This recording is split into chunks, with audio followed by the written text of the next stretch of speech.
अरे धनंजय, तू कोणत्या तर परीक्षा देत होतास ना? काय झालं तिचं? अरे किती दिवस झालं परीक्षा देतो, जमत असलं तर बघ नाही तर देश सोडून नाही जा कामाला. तुमचं दोघांचंही बरोबर आहे. खूप अभ्यास केला आणि करतोय पण एक दिवस यश नक्कीच मिळेल. पण काय करणार, ते कधी मिळणार ते वरच्या हातात. चला येतो मी. कसल्या परीक्षा देतोय तू? तुझ्याकडून काय होत नाही.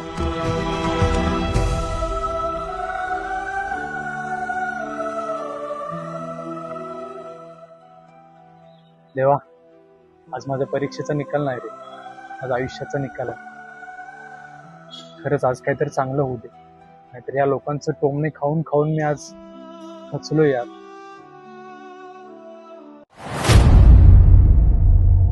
काय आज कॉलेजचा तास चुकून इकडं बागेत? हो काका, आता तुम्ही पण टोमणे मारणार का? आता त्यांनी टोमणे मारून गेले, नका ना मारू. इतकं का घाबरलायस? इतका छान अभ्यास करून एवढं घाबरण्याची काही गरज नाही. आज तुझ्यासाठी चांगली बातमी आहे. तुम्ही कोण आहात मला सांगाल का? मी ओळख बघू. येऊ नकोस, मी तुझ्या पाठीशी आहे.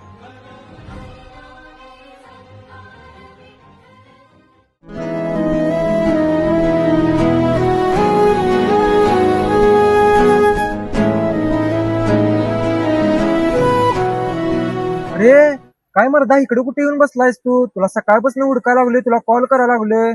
असं काय इकडे येऊन बसलायस तू? काय झालं? तुला माहितीये का नाही आज आनंदाची गोष्ट? अरे भावा, अरे तुझा सगळा वनवास आता संपलाय भावा. तुला माहितीये काय काय झालं? काय झालं? अरे भावा, तू पास झालायस, पास. गप रे, आज तर चेष्टा करू नको. मला माहितीये दरवेळी तू गंडवतोस. आज सगळ्यांनी येता येता मला टोमणे मारलात. मला वाटलं इथं तर चूक मिळेल, इथं पण सगळे तेच. अरे तुला अजून विश्वास बसत नाही? गप रे. थांब तुला दाखवतो, थांब. हे बघ, तुझ्या डोळ्यानेच बघ. हे होय की खरंच? अरे भावा, तू खरंच पास झालायस. अरे भावा, एवढं तू पास झालायस आणि तुझ्या तोंडावर साधा हसू पण नाही. अरे मला सांगणार आहे काय झालंय तुला? अरे विषय काय झालाय माहितीये का? सगळ्यांनी मला आज टोमणे मारले, पण एक माणूस आला होता. तो माझ्याबद्दल चांगला बोलला आणि तो मला शेवटी काय बोलला माहितीये का? मी ओळख बघू. मला तेच विषय कळणं झाला रे. अरे पण कोण होता तो माणूस? दिसायला कसा होता? चल आपण बघूयाच. बरोबर, चल बघूया, आपण शोधूया त्याला.